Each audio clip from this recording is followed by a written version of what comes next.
这台贵州车友从浙江金华宝马 4S 店提车之后，直接发到船厂这里来做加装升级的宝马1250的 ADV， 现在已经施工完成了，跟大家分享一下这台车上面的加装升级件。首先的话，射灯安排了3组，上面这一组是来自于罗博的旗舰产品 L18， 下面2组是 GR 的 G7 以及 X+5啊。这2组射灯的话是用了一个 WR 的控制器来控制的，然后罗博的这一组射灯呢是用了一个罗博专门给水鸟开发的一款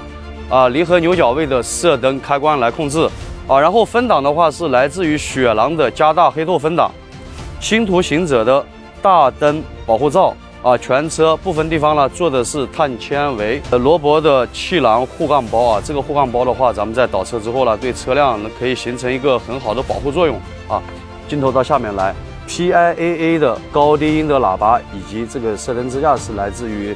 罗博的，水箱护网也是来自于罗博的，前后加长的泥瓦看一下这里这个发动机的下护杠，这个是船厂定制款的以及加强型的底护板，全车护杠是做了黑化，下面这个位置之前是个银色的也做了一个黑化的这么一个效果，偏撑加大，这个是来自于罗博，传动轴的保护，挂载类的话，3箱支架来自于罗博，边包是星途行者的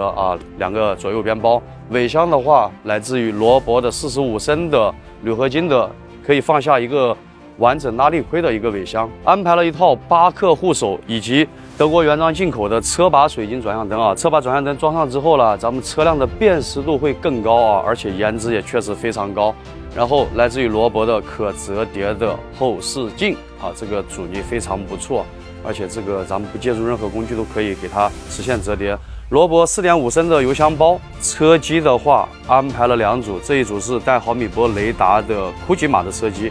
这一个是来自于奇迹的可以和原厂底座直接匹配的这么一个车机可以除了这个主屏之外呢，可以显示更多的功能键。看一下这里这里一个图台特也就是 T 厂的一键可以实现